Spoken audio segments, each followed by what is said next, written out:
Hello everyone, this is Janvi Singh from study club 24/7। तो बच्चा party हम आज से पॉलिटिकल साइंस का चैप्टर नंबर 1 क्लास 12 का वो स्टार्ट करने जा रहे हैं, that is the end of bipolarity. ठीक है। अच्छा guys, first move to the chapter, उससे पहले मैं आपको इसका थोड़ा सा बैकग्राउंड बताऊंगी जो कि हमारा फर्स्ट चैप्टर के अंदर में है, that is cold war era. वो हमारा नहीं आ रहा है, तो उसका थोड़ा सा बैकग्राउंड जो मैं आपको एक्सप्लेन करना चाहती हूँ। ठीक है। अच्छा, सबसे पहले हम क्या देखेंगे, आपको पता है कि हमारा जो फर्स्ट वर्ल्ड वॉर जो है, ठीक है, फर्स्ट वर्ल्ड वॉर का टाइम पीरियड क्या है? फर्स्ट वर्ल्ड वॉर का टाइम पीरियड जो है बेटा 1914 से 1918 तक का हमारा टाइम पीरियड जो है ना, वो हमारे फर्स्ट वर्ल्ड वॉर का है। And if we talk about the second world war, तो सेकेंड वर्ल्ड वॉर का जो टाइम पीरियड है वो क्या है हमारा? That is 1939 to 45। ठीक है। अब क्या हुआ, जब 1939 से 45 तक में हमारा सेकेंड वर्ल्ड वॉर चला, उसके बाद में जो हमारा सेकेंड वर्ल्ड वॉर एंड हुआ, वो कैसे एंड हुआ, उसके बाद से क्या क्या सीन हुआ, क्या क्या प्रॉब्लम्स हुई, कैसे कैसे कंट्री जो है वो दो सुपर पावर्स में डिवाइड हो गई, we will study about that. ठीक है। अगर हम बात करेंगे 1935 से 45 तक में, जैसे ही हमारा सेकेंड वर्ल्ड वॉर एंड हुआ, उसके बाद में क्या हुआ कि हमारा जो वर्ल्ड है ना, मतलब पूरा जो वर्ल्ड है वो दो सुपर पावर्स में डिवाइड हो गया। ठीक है। फर्स्ट वन इज यूएसए,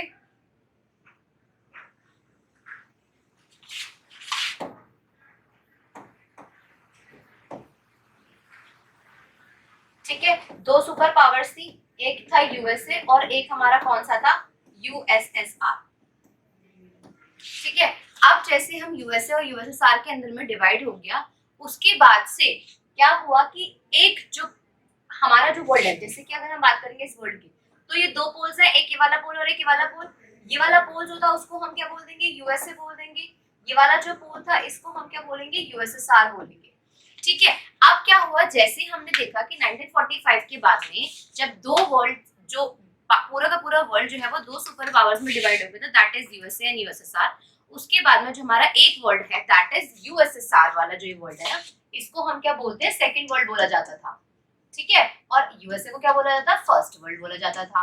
ठीक है। अब ये जो सेकेंड वर्ल्ड जो है ना, इसका जैसे ही एंड हुआ, ठीक है, अब एंड क्या, किस रीजंस की वजह से हुआ, क्या क्या रीजंस थे, क्यों डिसइंटीग्रेशन उसका हुआ, ये सारी की सारी चीजें, कैसे डिसइंटीग्रेशन हुई, ये सारी की सारी चीजें हम इस वाले चैप्टर के अंदर में, that is the end of bipolarity, we are going to study about that in this.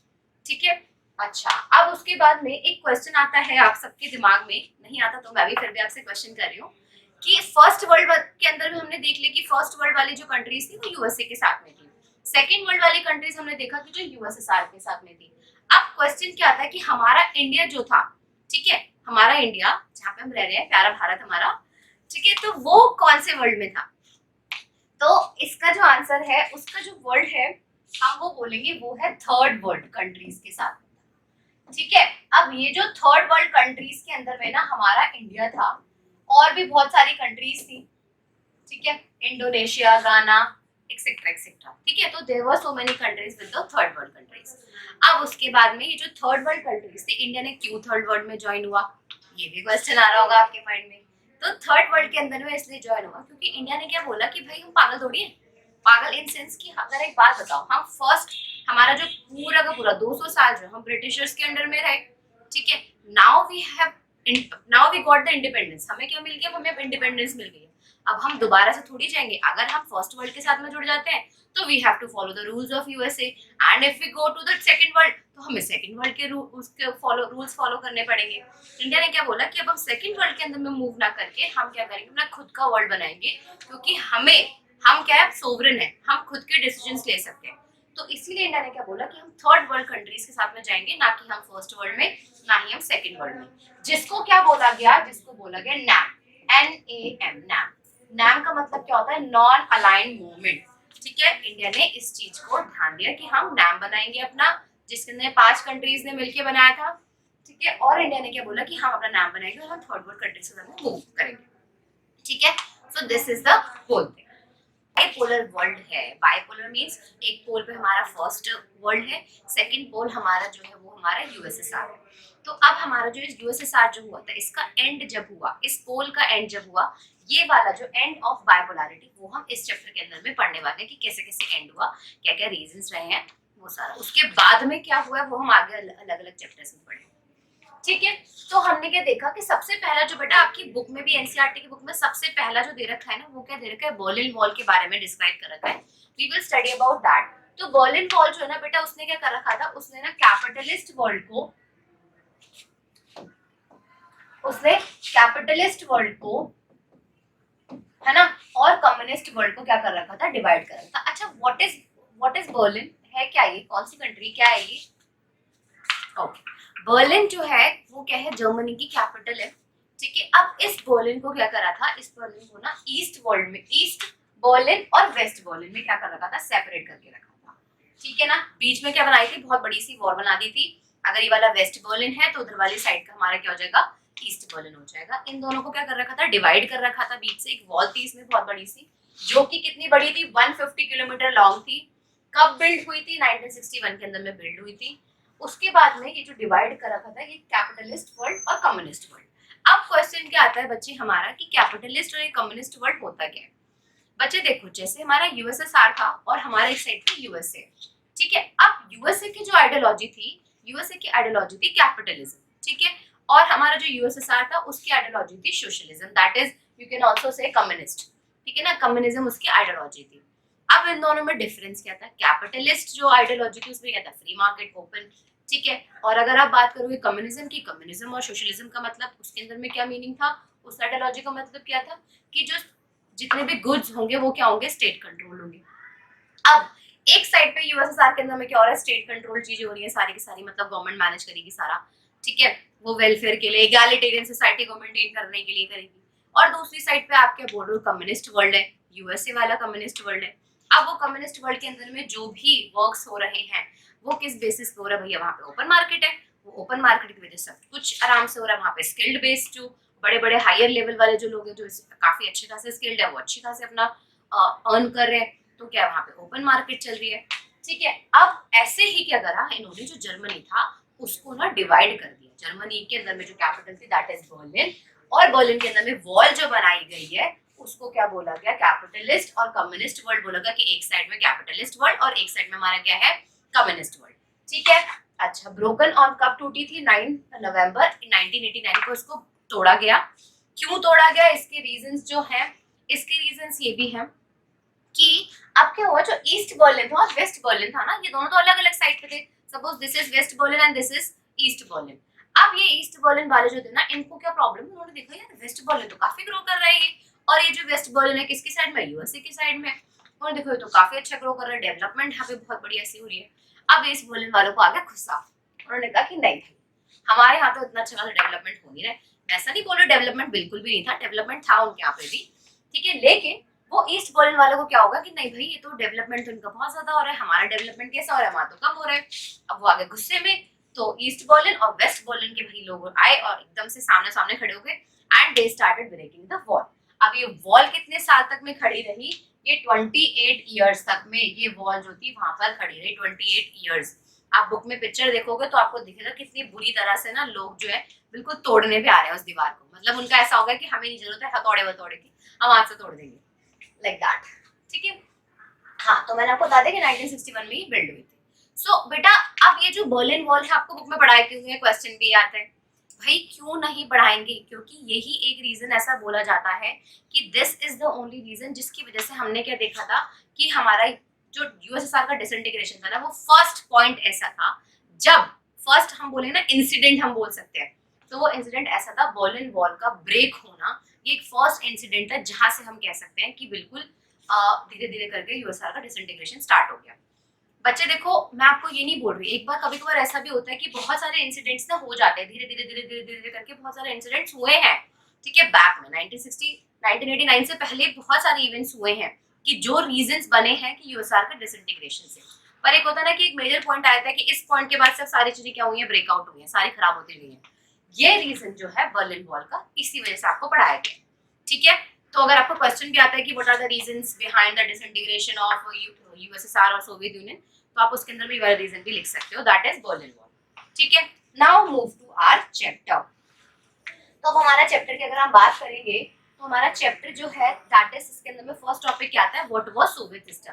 भाई साहब हम एक बात बताओ, हम यूएसआर के बारे में पढ़ने वाले हैं, तो first we will know about the Soviet system, ये है क्या। अब यूएसएसआर की फुल फॉर्म भी किसी किसी को नहीं पता है। यूएसएसआर की फुल फॉर्म क्या होती है, यूनियन ऑफ सोवियत सोशलिस्ट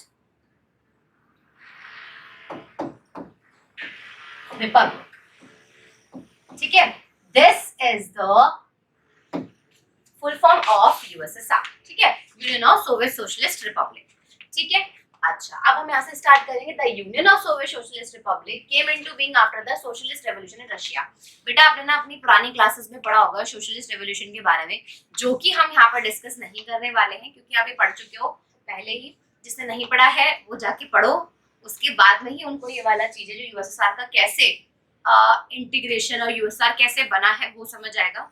तो मैं आपको बताना चाहती हूँ कि बेटा रशिया के अंदर में ना एक सोशलिस्ट रेवोल्यूशन हुआ कब, 1917 के अंदर में, मतलब रेवोल्यूशन पहले हुआ 1917 में आके क्या हुआ, उस सोशलिस्ट रेवोल्यूशन की वजह से आफ्टर दैट क्या बना, हमारा यूएसएसआर बना, that is union of Soviet socialist Republic. अब जो रेवोल्यूशन था ये किस बेसिस पे, कौन से आइडियाज पे इंस्पायर्ड था, दैट इज सोशलिज्म। सोशलिज्म का मतलब मैंने आपको पहले भी बताया, मैं आपको दोबारा बता रही हूँ। सोशलिज्म का मतलब है, सोशलिज्म जब आईएसएम लगेगा ना बेटा, जब भी आईएसएम लगे ना that means it is talking, it is something an ideology. मतलब क्या ये सिर्फ और सिर्फ एक आइडियोलॉजी के बारे में है। ठीक है, आईएसएम लगते ही आइडियोलॉजी बन जाता है वो। तो ये जो आईएसएम लग के जो हमारे सोशलिज्म आइडियोलॉजी बनती है, ये क्या बोलता है कि जो चीजें है ना, जो गुड्स एंड सर्विसेज है वहां पे, वो सभी कैसे होनी चाहिए, स्टेट कंट्रोल होनी चाहिए। Basically they focus more on welfare of the society.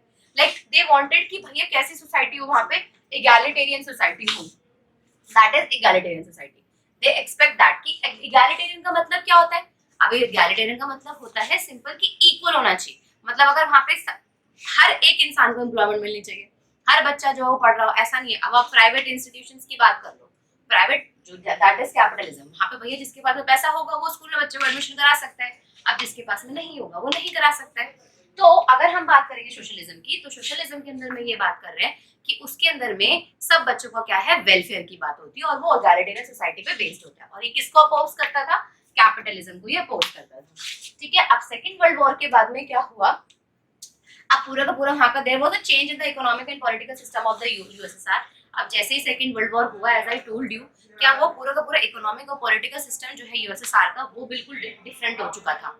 क्यों, क्योंकि भाई यूएसएसआर बिल्ड हुआ है 1917 में बना है, और अगर 45 की बात करें सेकंड वर्ल्ड वॉर के बाद में, भाई ये एज अ सुपर पावर की तरह आया है। सुपर पावर मतलब एक साइड पे यूएसए और एक साइड पे हमारा यूएसएसआर। अब यूएसए बोलता है भाई नहीं मेरी आइडियोलॉजी बहुत अच्छी है कैपिटलिज्म, यूएसएसआर बोलता नहीं नहीं मेरी आइडियोलॉजी बहुत अच्छी है। इनके बीच में ना ये जो कस्सा कस्सी जो चल रही थी ना, आई वुड से, मतलब ऐसा नहीं था कि प्रॉपर वॉर हुई है। अब एक बेटा एक दो चीजें बताती हूँ आपको, एक होता है हॉट वॉर, एक होता है कोल्ड वॉर। ठीक है, अब जो हॉट वॉर जो है, हॉट वॉर का मतलब है कि बिल्कुल एकदम ऐसे वेपन मतलब मार बटाई इन सब पे आ गए। हॉट कोल्ड वॉर का मतलब क्या होता है कि उसके अंदर में हमारी सिर्फ और सिर्फ क्या होती है, वर्बल कह सकते हो, या फिर हम एक दूसरे को नीचा दिखाने की कोशिश करते हैं। मतलब उसके बीच में टेंशन रहती है कि अभी वॉर हो जाएगी भाई, ये मोमेंट तो इस मोमेंट पक्का वॉर है, पर ऐसा नहीं हो पाता है। ठीक है, तो इसको आप कोल्ड वॉर बोलते हो। तो हमने क्या देखा कि भाई पूरा कोल्ड मतलब जो कोल्ड वॉर वाला टाइम पीरियड था बेटा 1945 से जब तक ये 1991 तक बना रहा ना ये यूएसएसआर, इस वाले टाइम पीरियड को ना कोल्ड वॉर एरा भी बोलते हो। ठीक है, ये आपके ना फर्स्ट चैप्टर में था, जो कि आपके सिलेबस में नहीं है, तो you don't need to study about that, आराम से मजे करो, एक चैप्टर कट गया आपका। ठीक है, तो पूरा का पूरा जो सिस्टम है वो भी चेंज हो गया था। This group of country were modeled after the USSR. This group of country was called the Second World War. ठीक है, इन कंट्रीज को आप क्या बोलते हो, सोवियत ब्लॉक, सोशलिस्ट ब्लॉक भी बोलते हो, सेकेंड वर्ल्ड वॉर कंट्रीज भी बोलते हो। और इन्होंने अपना एक मिलिट्री अलायंस बनाया। भाई साहब इन्होंने एक जो बहुत अच्छा काम करा है ना, उन्होंने क्या बना लिया, अपना मिलिट्री अलायंस। ठीक है, अब ये मिलिट्री अलायंस बनाया उन्होंने, इसका नाम क्या था, वार्सो पैक्ट। और हमारा जो यूएसए है, प्यारा यूएसए, उसने भी अपना एक मिलिट्री अलायंस बनाया था, उसका नाम आप मुझे कमेंट में बताओगे। ठीक है,